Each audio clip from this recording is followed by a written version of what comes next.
Hello, I'm Dango Rose. Welcome to the Mountaineer Podcast, where everybody's listening. The Mountaineer brings you the latest news of the Peak to Peak region, in print, online, through our podcast, social media, and special publications. Now, listen in to the latest news of the area with our local journalists.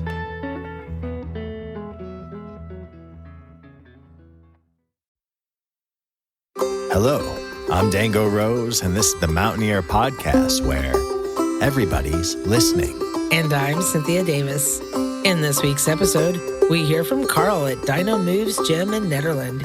He tells us how to keep yourself and your kids out and on the move. We hear this week's music mentions from Jamie Lammers, and special correspondent Marianne Rosen will share a story on the mystery behind the colors and symbols of our many moons. Then, Dango interviews Lawrence Delani, Lolo. She has a new art gallery opened right in the heart of Nederland, showcasing her colorful and vibrant works. And for our final segment, Andrew McConaughey of the Drunken Hearts will join us in anticipation of their May 5th show with the Highhawks at the Caribou Room.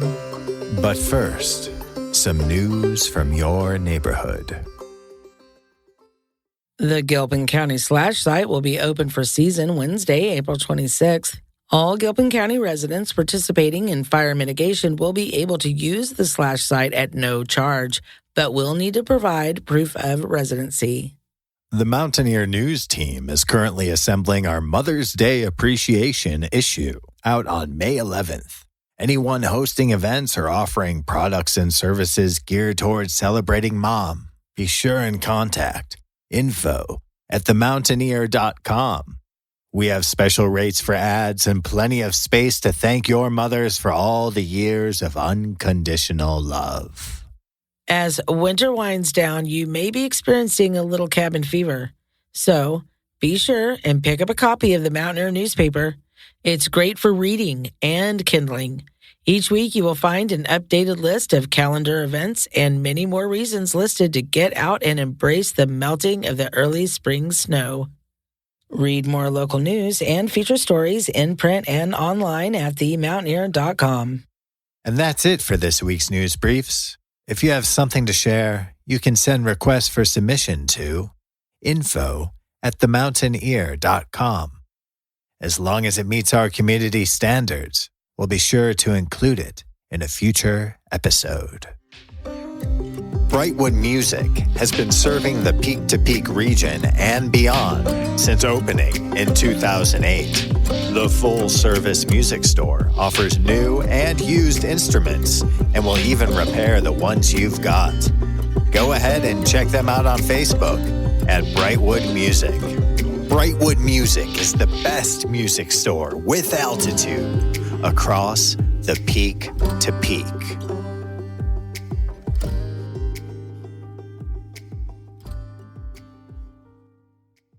For our lead story, we recently spoke to Carl at Dino Moves Gym in Nederland.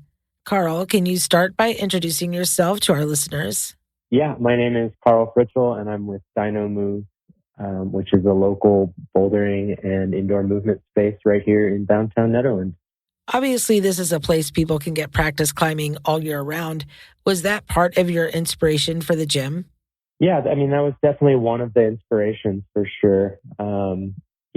Ever since moving to the Nederland area almost 10 years ago, I kind of didn't understand why there wasn't a bouldering gym in this town yet. There seems to be a huge community of climbers here, and it's the kind of resource that I think I've always thought would be really valuable. But then beyond that, yeah, just having some sort of indoor activity to do is huge. And, we have some options in town, like there's Tadasana is an awesome yoga studio, and there's some activities for kids, but at least for adults, the options were really kind of limited to like going out to the bar together, which there's a time and a place for that. But, we wanted to offer an option that was maybe a little bit more health forward and good for self-care, because obviously we have long winters here, and having a place to move and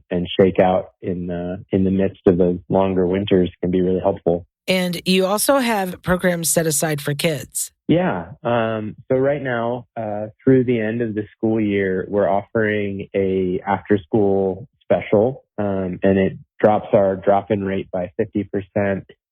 Down to $11, and then it also makes the rentals included. So if it's your first time and you don't have that equipment already to try bouldering, it'll all be included for you to get in here and try that out. And keeping in mind warmer days are coming, you also mentioned ways the gym can be an asset to any level climber all year round. Yeah, absolutely. I mean, that's really the huge value of a bouldering gym.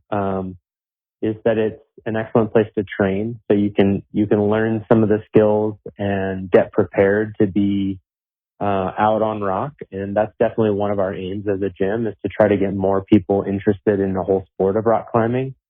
And then also the great value and being right downtown is it's easy to just drop in. And once you have a membership, it's very simple to just come in. You can spend 45 minutes, maybe an hour bouldering around, and your total commitment is an hour of your day. Whereas trying to just take a day to go rock climbing, unless you're very experienced, it's probably going to take 2, 3, 4 hours to be able to get that done. And so just to maintain that strength and get that exercise in, it's nice to have that gym opportunity to be able to just integrate it into your lifestyle. And is there anything else you wanted to share? Yeah. So aside from the after school promotion that we have on weekdays, on Friday evening, we also have a general bouldering happy hour. And that's, again, it's an opportunity for folks that maybe are new to the sport or find our membership price a little too prohibitive for their financial ability. And that drops our drop-in rate down to $15, and that's all ages. And it starts after 4 p.m. So you can climb from 4 p.m. until we close at 9 p.m. and the whole thing is $15. And that happens every Friday. So that's a great opportunity. And then the other thing I would mention is that we are working toward creating a program schedule, which would mean things like an aerial yoga program, some indoor fitness classes, and then also adding in some of those kind of like 101 beginner intro to bouldering type classes. We are still fairly new here, so building up the program schedule has been part of what we're working on as we've gotten the rest of our operations ironed out. But I think if folks are interested in keeping up to date on what we're doing, a couple of the good options would be to follow our Instagram page where we're pretty active, and that's going to be at dino.moves. dino.moves. And then we also have a page on Facebook that's going to be under Dino Moves Gym. And then we also have a website, which is dinomovesgym.com. Thank you, Carl. We look forward to seeing how the gym develops and grows in the future.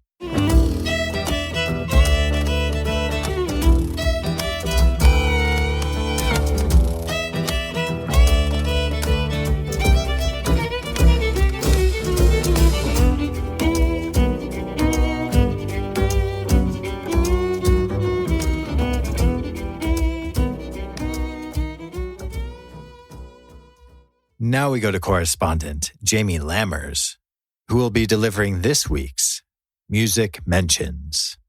And now for this week's Music Mentions. Head to the Canyon Tavern on 32138 Highway 72 in Coal Creek Canyon on Friday, April 28th at 6 p.m. for a karaoke night, and on Saturday, April 29th at 6 p.m. for a performance by David Booker. Head to the Covered Wagon on 15 East 1st Street in Netherland to check out a karaoke night every Thursday at 7 p.m. Head to the Gold Hill General Store and Pub on Saturday, April 29th at 7 p.m. to check out Dwayne Hagens performing live. They're located at 531 Main Street in Gold Hill. Head to Howland Wind Brewing, located at 51A Main Street in Rollinsville on Saturday, April 29th at 5 p.m. to see Fast Floyd performing live. Head Head to the Jamestown Mercantile located at 108 Main Street in Jamestown on Wednesday, April 26th at 5 p.m. for an open mic night, on Thursday, April 27th at 7 p.m. for a performance by Jeremy Money, and on Friday, April 28th at 7 p.m. for a performance by the Dwayne Haggins Duo.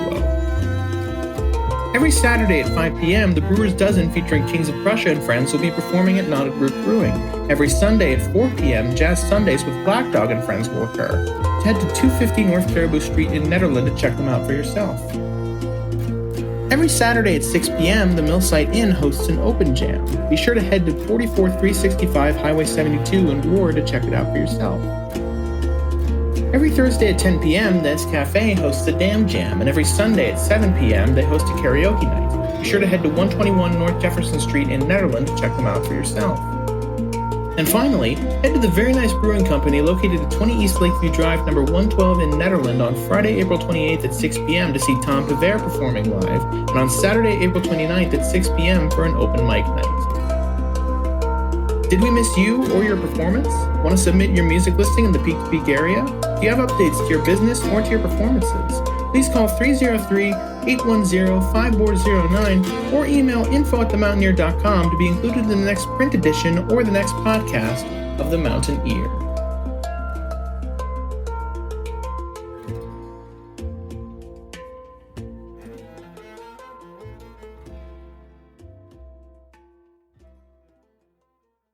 Thank you, Jamie. Now let's drop in with special correspondent Marianne Rosen, who tells us about the Native American history behind the unique cycles and colors of the moon. The beautiful moon. We are drawn to it, especially when it is full. But how did the full moons get their names? Ancient cultures kept track of time by observing seasons and lunar cycles. They gave distinctive names to these lunar months and the full moons within. Most areas of the world had their own dissimilar names. However, this story will lean in the direction of Native American cultures. Each tribe had its own practices. Some used 12 names, others only 5, 6, or 7, with a few of those changing from year to year. Names used by one tribe might differ from ones used by another, or names were the same, but were used for different periods. Colonial Americans adopted many of the Native American names for the full moons and applied them to their calendar system.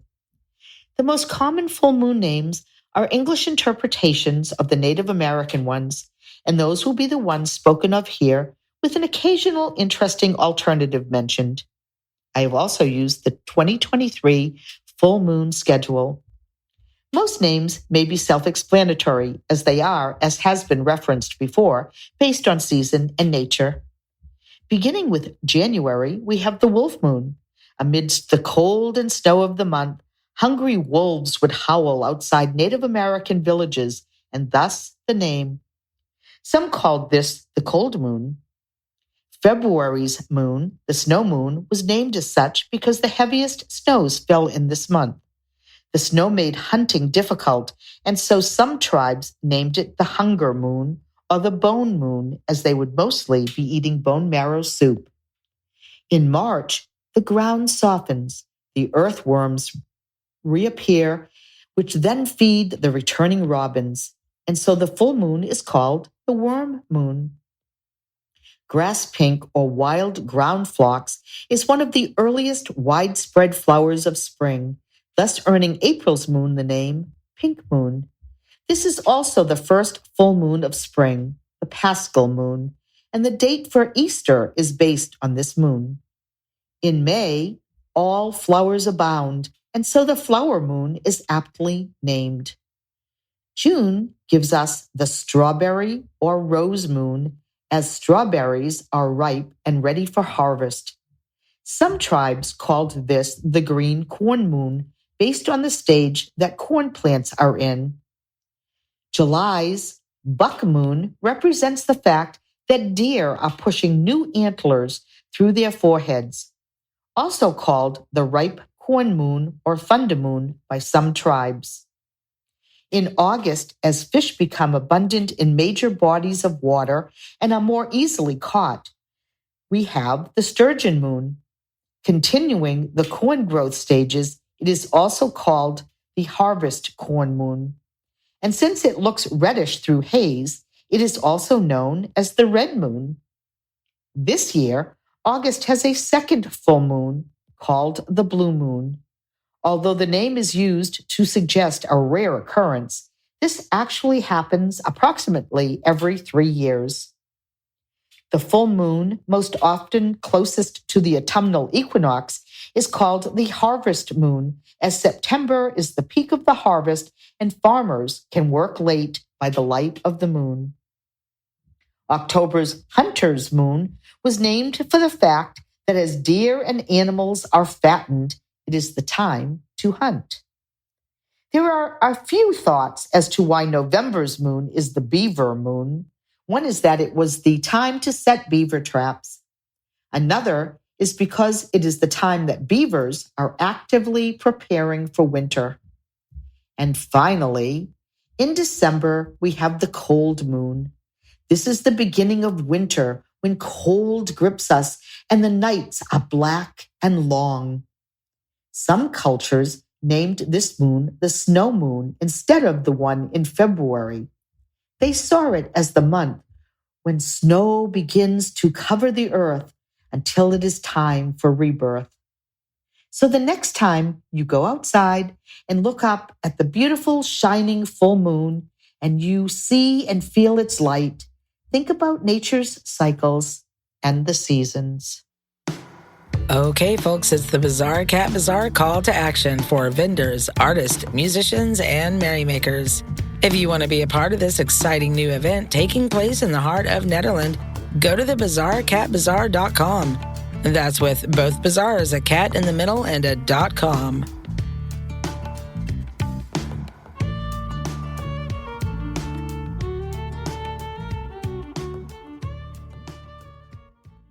I had the good fortune recently to catch up with Laurence Delaunay in her one-of-a-kind Lolo's Atelier in downtown Netherlands. Let's listen in to the live interview. Hello, I'm Dango Rose, and this is the Mountaineer Everybody's Listening podcast. I'm here with Lolo of Lolo's Atelier. C'est correct. That was pretty good. Can you please introduce yourself for our listening audience? Sure. My name is Laurence Delaunay Masters. I'm French originally, and I married an American guy. And so that's why my last name is Delaunay, French, and Masters, American name. And I moved to the United States 21 years ago. And I've lived in Netherlands since 2004. Awesome. So you've been here for some time. Mm-hmm. Where from France are you from? I'm from Brittany. So the West Coast, really, so it's a peninsula called Crozon. And so I'm from the ocean, really south of England, if to have a better picture. Yeah. So it would be one of the landing grounds in British-French conflicts. Yes, it is exactly right.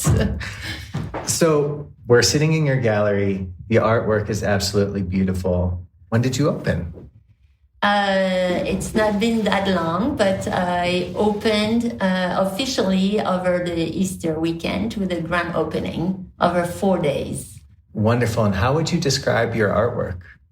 Colorful, I think, is the first word, and then wildlife and landscapes from the area.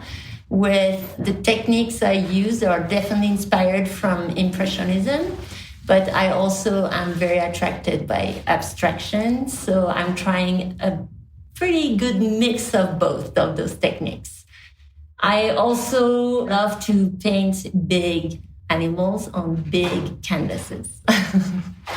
Do you have any animals that come to your home and pose for you? Yes, that's why we love to live here. The moose comes often, and not the bison, but I love to paint him too. But of course, the birds. I'm looking forward to see our first hummingbirds. And the elk and the deer, the bear sometimes. But I have to say that I like to paint the grizzly bear that we don't have here. I don't miss seeing the grizzly bear in my yard. What makes you enjoy painting the grizzly more than the black bear? I love to paint powerful animals. So the moose is big, the elk, the way they impose and the way they impress us, and it makes us feel so little. That's what I try to really translate in my paintings. Would you say that you have a spirit animal? I've had that question, before, and I think it would be the hummingbird. And you and your husband, how did you decide on Nederland back in 2004? The love of the mountains. Even though I'm from the ocean, I've always had an attraction to the mountains and the snow. Maybe not the wind, but, we took it all. So first, when I moved to the US, we were in Boulder. But immediately I was exploring where we could possibly live, where there might be a school and maybe a supermarket that could make our future family, easily accommodated. And I was a teacher at the time as well. So Nederland was quickly chosen for these different reasons, and we have no regrets about it. Lolo, at the time, what were you teaching? I was teaching French. Originally, I was a PE teacher in France. And when I moved to the US, I decided to become a French teacher for some obvious reasons. Beautiful. And up here in Nederland, would you say you have a community of artists that you're able to connect with and inspire each other? Or is it... No, absolutely. I think Netherlands is a huge artist community by the music, by the paintings, sculptures. It's very present here. I think food is also a form of art. Yeah, Netherlands is a really unique place where you can meet any kind of people. And my idea about this art gallery is not about my art. It's more about bringing more art in the community. So I'm hoping it's going to be a place where many artists can gather.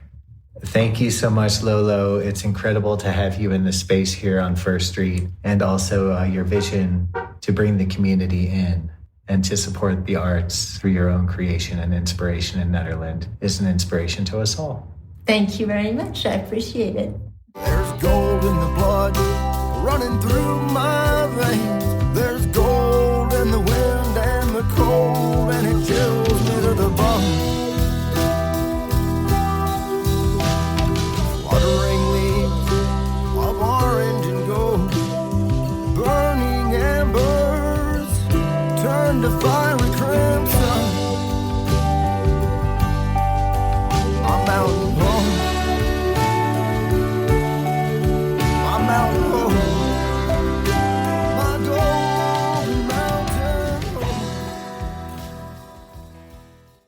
And that was a portion of the Drunken Hearts Gold Mountain, written by Andrew McConaughey. Next, Dango catches up with Andrew about their album and upcoming show at the Caribou Room. Hey, Andrew, can you go ahead and introduce yourself for our listening audience? This is Andrew McConaughey from Drunken Hearts. Hey, Andrew, so before we get into the music and the upcoming show at the Caribou Room, it sounds like you just got married. How does it feel to be newlywed? It feels amazing. Everything's the same. I'm just slightly more stressed out. Just kidding. Just kidding. No, we're stoked. We had an amazing time. We were down in San Jose del Cabo, Mexico, and we were down there for a week. Got married on Saturday, and it was perfect. Awesome. Congratulations, Andrew. We couldn't be more excited for you. So you're coming up to play at the Caribou Room with the Drunken Hearts on May 5th in support of the High Hawks. Is that right? Yeah, we're really excited to play with the High Hawks. We are friends with everyone in that band. Obviously, they're kind of a super group. And yeah, just a bunch of fun-loving, crazy guys. So not sure what's going to happen, and you never know what's going to happen with them. But we are super pumped to be a part of it with the mayor of Nederland himself. Yep, so Vince is coming back to town, and Tim Carbone is in that band as well. And he produced a couple of your albums, is that right? That is correct. And Tim has produced 2 of my records. So he is a mentor and a dear friend of mine. And we have not been able to spend that much time together due to the pandemic. So I've seen him, I think, once or twice in the last, 3 years. So looking forward to hanging out with Timmy, and I'm sure we'll be jamming as well. And so which albums did Tim produce for you guys? Tim produced our debut EP called Live for Today. He also produced Wheels of the City, which was our most recent full-length album, which came out in 2019. Awesome, Andrew. And you have a new album coming out that was recorded out of state. And from what I hear is a new direction for the band. Can you tell us a little bit about that?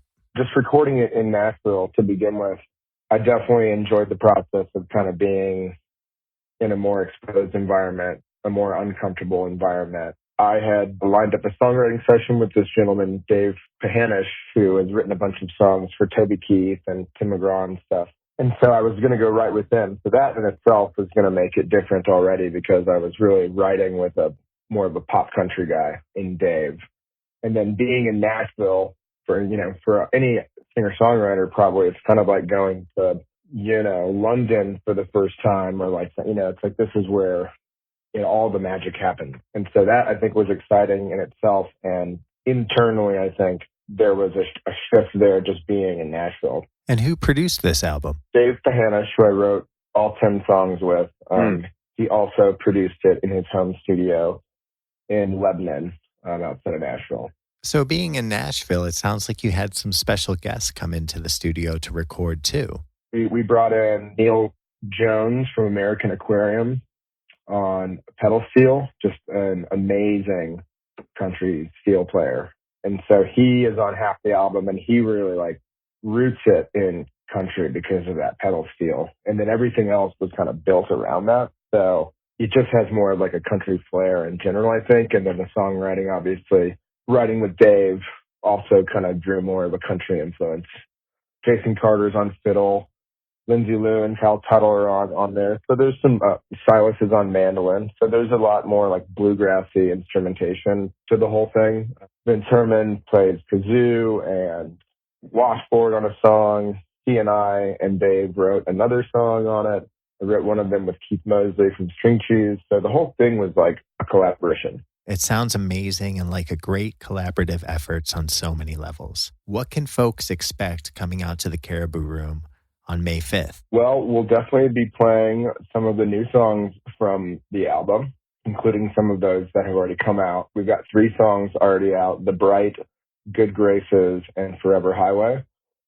So you can probably expect to hear those. And then we have a new song coming out a week from today, Never Say Goodbye, which is the one that I wrote with Keith from String Cheese. Then on May 5th, the day of the show, we are releasing Popcorn and Percocets, which is the single that features Vince Herman on washboard and kazoo. So we will be sure to bust that out for the first time at the show. All right. So tell us, Andrew, what's the best way for folks to keep up with you guys online in the virtual world? The handles are generally at Drunken Hearts Band. That's facebook.com/Drunken Hearts Band. And then Instagram.com/Drunken Hearts Band, as well as thedrunkenhearts.com. Again, the new. And that's it for our show. Subscribe online to get more access to more news, weekly updates to our community calendar, and a link to our YouTube channel by visiting themountaineer.com. Be sure to use the coupon code PODCAST when subscribing for a 10% discount, only available to our listeners. If you are in the local Peak-to-Peak area, be sure to pick up a print edition of The Mountaineer at a local business. I'm Dango Rose. Thank you for listening.